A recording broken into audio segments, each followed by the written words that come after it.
আসসালামাইকুম। তো এই তো আমার শ্বশুরা আবার আজকে জাল নিয়ে যাচ্ছে মাছ ধরার জন্য। সবাই দোয়া করবেন আমার শ্বশুর জন্য আজকে বড় একটা মাছ ধরে নিয়ে আসে। সেই রেসিপিটা আপনাদের সাথে শেয়ার করব। তো এই তো আব্বু চলে যেতেছে মাছ ধরার জন্য। তো মাছ ধরে নিয়ে আসলে আপনাদের সাথে শেয়ার করব। তো ফাইনালি আমার শ্বশুরে মাছ ধরে চলে আসছে।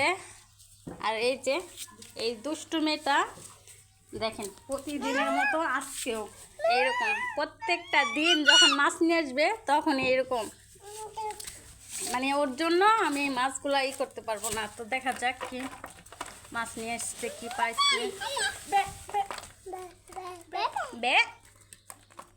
তো এই দেখেন মাশাল্লাহ মাশাল্লাহ আজকে মাছগুলো অনেক সুন্দর। কার কার এরকম গুঁড়া মাছ পছন্দ ফেভারিট অবশ্যই জানাবেন আমার কমেন্টে। তো এই তো আম্মু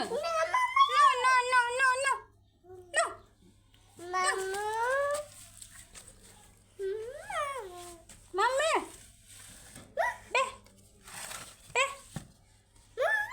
তুমি দৌড়বা, তুমি দৌড়বা না, দৌড়ো না, দৌড়ো না। প্রত্যেকটা দিন যখন মাছ নিয়ে আসবে তখন এরকম করবে, প্রত্যেকটা দিন এরকম করবে। না করলে আরো বেশি বেশি।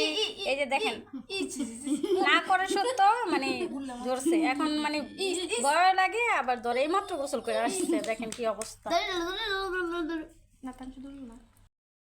মাছ কুটে লেগে গেলাম।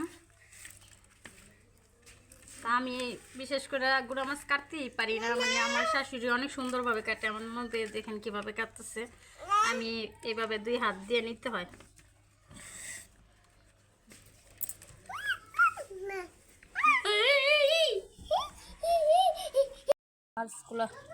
মাছগুলা কোটা হয়ে গেছে, এভাবে এগুলাকে এখন ধুয়ে নিব।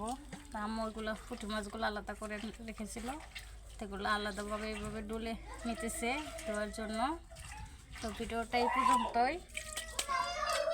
আল্লাহ হাফেজ, সবাই ভালো থাকবেন। মাছগুলো ধুইছিলাম, পরে মাছগুলো রান্না করার জন্য নিয়ে চলে আসলাম। আমার শ্বশুর বলে এগুলোকে রান্না করে দিতে হবে টাটকা, এর জন্য এটাকে আমি রান্না করার জন্য চলে আসলাম।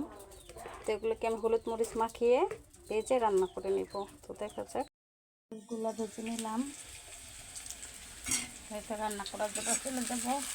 তো এখানে পেঁয়াজগুলো দিয়ে দিয়েছি, টাটকা টাটকা মাছ রান্না করে ফেলবো। এখন মশলাগুলো কষিয়ে এখন মাছগুলো দিয়ে দিলাম।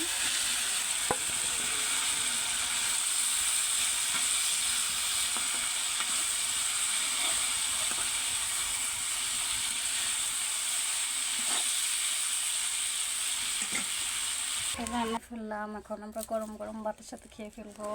তো আমার ভিডিওটা এই পর্যন্তই। আল্লাহ হাফেজ, সবাই ভালো থাকবেন।